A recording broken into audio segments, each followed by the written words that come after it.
For our final speaker, we will have Abby Rohrig with her speech on vulnerability. Let's give her a big hand.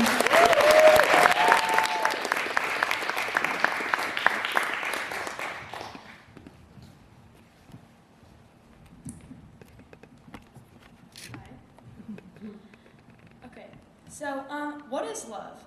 Love is, to me, is an expression of a unknown or new feeling in a certain moment, like butterflies in your stomach. Love is so much more than a word. It's the actions we take, like hugging your sister every single day before she goes to school, texting your mom to get home safely, getting your mom flowers at the store just because you were thinking about her. This is the kind of love that is high risk, high reward. As a part of the young generation, I've seen the impact technology has had on what we call love. What was once portrayed in movies, sung in songs, romanticized in dreams, is now having conversations over Snapchat that last 24 hours, or going up to someone and asking for their social media name instead of their phone number. People are so scared about being vulnerable face to face and are more comfortable doing it over a screen, which stops that high risk, high reward kind of feeling.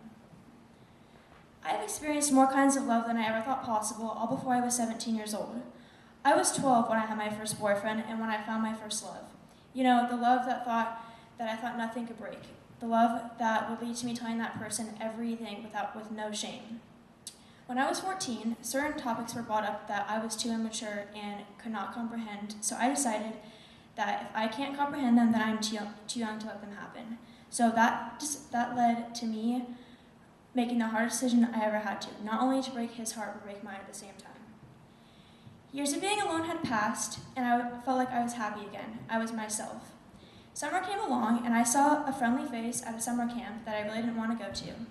Our connection was over Snapchat and then moved to text. I was traveling and he was working, so a date wasn't really in the picture yet, but I hoped it would be. When summer came to an end, my heart was scared. I was scared if this was the right time, because we just started school, if this was the right guy, if I was ready to let go of the past. But this time felt different. Not bad, just different. This time more felt like this kind of relationship people told me was more on the expected side of dating for my age compared to falling in love at 12 years old. This was the kind of relationship that I never thought love would become a big factor, because while I appreciate our differences, there were just too many with too big of an impact. So after a few good laughs and memories, I decided to end it in the best way possible. So that's two. Yes, two ex-boyfriends before I was 17 years old. Two relationships that were total opposites. Two periods of time that taught me more about myself than I ever could on my own. Two guys that I hurt, but I never thought I'd be the source of their pain. Being alone was unexpectedly hard for me. But you know what? That's okay. That's in fact normal.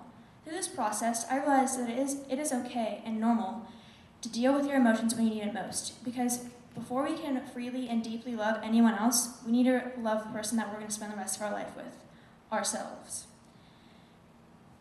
Earlier I asked, why isn't love these days more like my first example I talked about? Love these days is more like my second experience because as humans, we are scared. But that fear we have built up has created into huge walls that have shielded us from the past.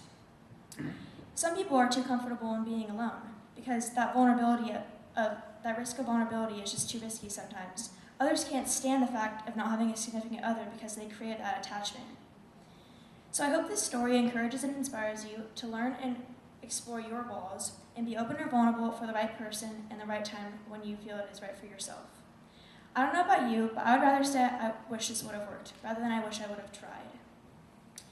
Don't get wrapped up in what you can get in return. Just be open and vulnerable into what could happen.